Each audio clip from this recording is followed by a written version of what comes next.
Hola, muy buenas a todos. Mi nombre es Francisco Hernández, soy de San Felipe Yaracuy.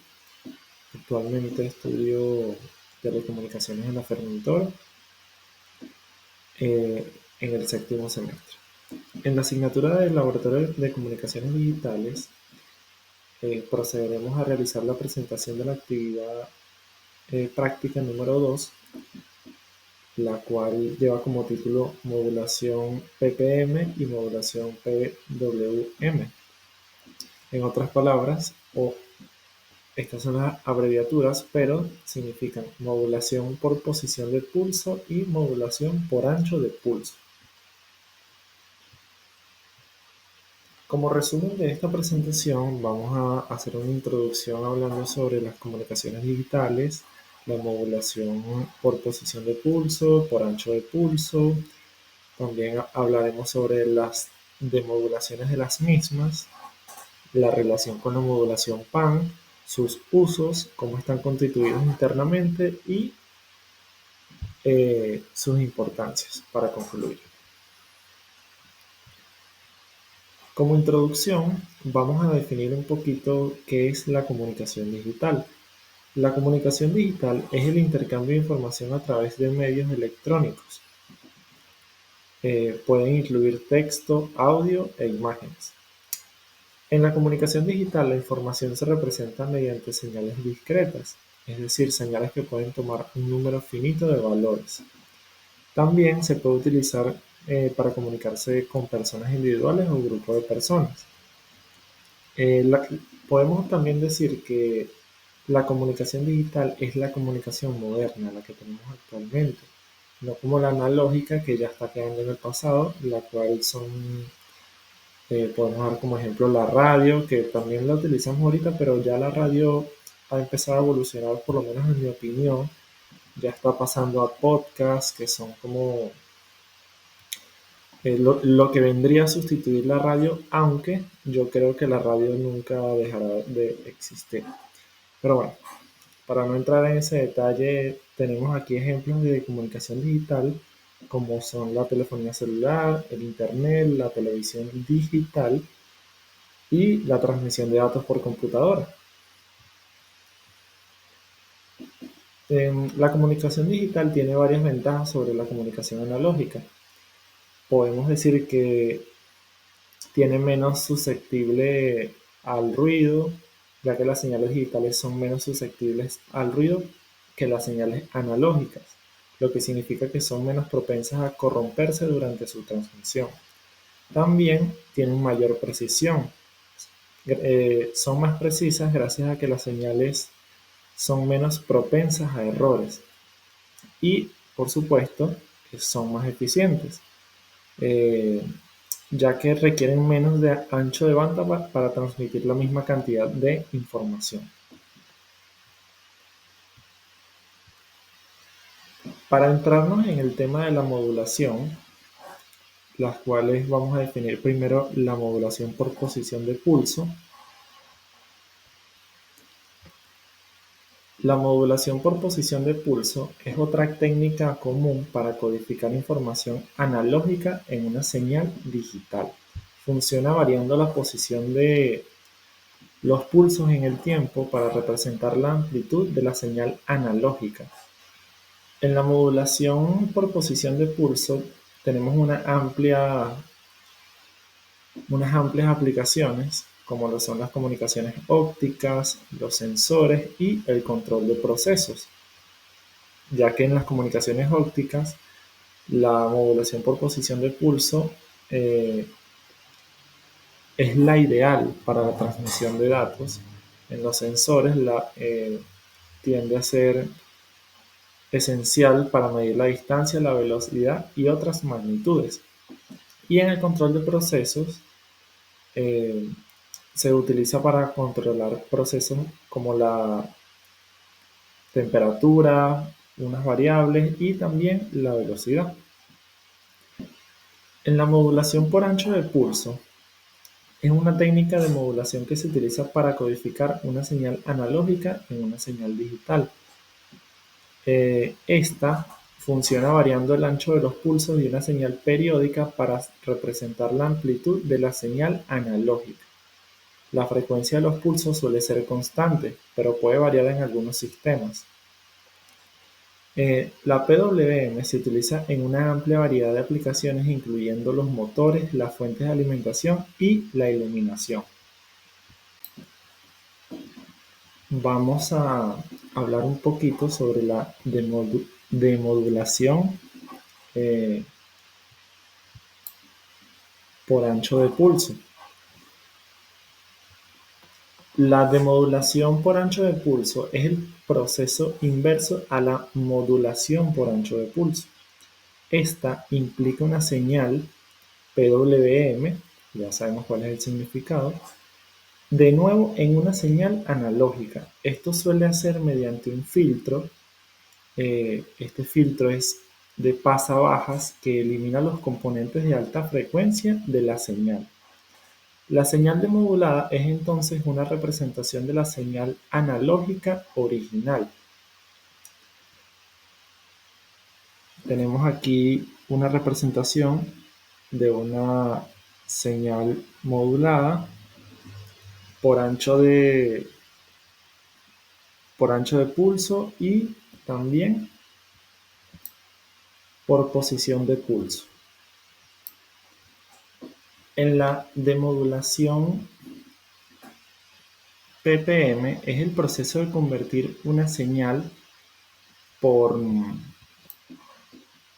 posición de pulso codificada de nuevo a su señal analógica original.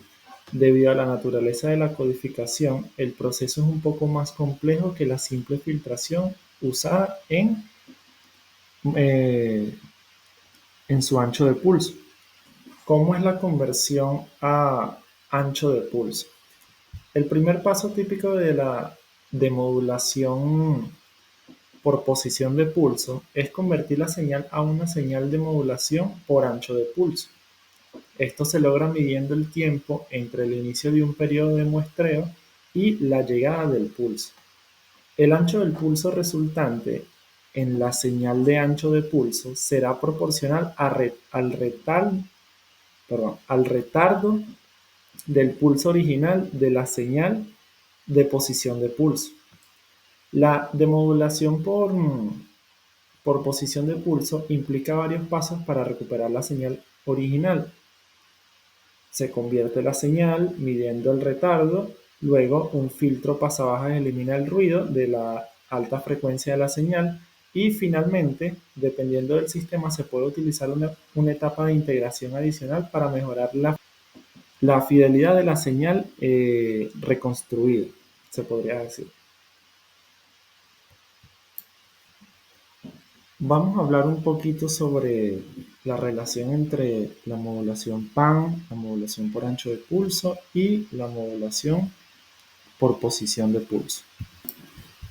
Estas tres modulaciones comparten el objetivo común de convertir señales analógicas en señales digitales. Sin embargo, cada técnica emplea un enfoque distinto para codificar la información analógica en las propiedades de los pulsos. Por ejemplo, en la modulación PAN, esta modula la amplitud. En la modulación por posición de pulso, modula la posición normal. Y en la posición de ancho de pulso, en la modulación por ancho de pulsos, modula el ancho de los pulsos. Ahora bien, ¿cuáles son los usos de las modulaciones por ancho de pulso y por posición de pulso?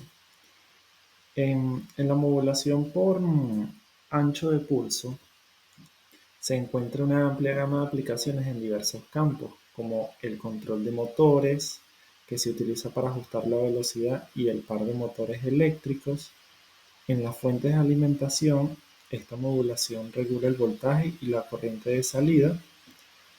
En los atenuadores LED basados en la modulación por ancho de pulso controlan el brillo de los LED y en los sistemas de adquisición de datos utilizan esta modulación para convertir señales analógicas en valores digitales. Además, se puede emplear en sistemas de comunicación de baja velocidad para transmitir datos digitales. Perdón. En, en la modulación por posición de pulso, esta ofrece varias aplicaciones importantes, como en las comunicaciones ópticas, permite la transmisión de datos a través de pulsos de luz. En los sensores, utilizan para medir distancias, velocidades y otras magnitudes físicas. También tiene aplicación en el control de procesos industriales, como por ejemplo esta modulación se utiliza para controlar variables como la velocidad, la temperatura y la presión. Y en los sistemas de radar emplean esta modulación por posición de pulso para medir la distancia y la velocidad de objetos, mientras que los sistemas de posicionamiento la utilizan para determinar la ubicación de objetos o personas. Ahora bien, ¿cómo está constituida estos dos tipos de modulaciones? La modulación por ancho de pulso se implementa mediante una serie de bloques funcionales interconectados. Un generador de señal de referencia proporciona una base de tiempo constante. Un comparador compara la señal analógica de entrada con la señal de referencia, generando una señal digital binaria. Un generador de pulsos convierte esta señal binaria en pulsos de onda cuadrada con anchos variables, reflejando la amplitud de la señal analógica. Y, finalmente, un filtro pasabajas elimina el ruido de la alta frecuencia y suaviza la señal. Ahora bien, en la modulación por posición de pulso también se implementa mediante bloques funcionales interconectados. Está constituido por un generador de señal de reloj que proporciona una base de tiempo constante, un contador que incrementa su valor en cada ciclo del reloj, un comparador que compara la señal analógica de entrada con un valor de referencia generado por el contador, generando una señal digital binaria. También un generador de pulsos que produce un pulso de onda cuadrada cada vez que cambia la señal binaria, y la posición del pulso dentro del periodo del reloj está determinada por el valor del contador en ese momento, codificando así la información de la señal analógica. Para concluir, podemos decir que estas modulaciones comparten algunos componentes básicos, como un generador de reloj y un comparador, pero, sin embargo, se diferencian en la forma en la que se genera la señal de referencia, la base de la modulación, el funcionamiento de cómo generar pulsos y la necesidad del filtrado. Por ejemplo, en la modulación por ancho de pulso, la señal de referencia es una onda triangular o sinusoidal, y la modulación se basa en la amplitud de la señal analógica. Pero el generador de pulsos produce pulsos de ancho variable y se requiere un filtro pasabajas para eliminar el ruido de la frecuencia. Bueno, esta ha sido toda mi presentación. Espero todo haya quedado claro. Nos vemos en la próxima y muchísimas gracias.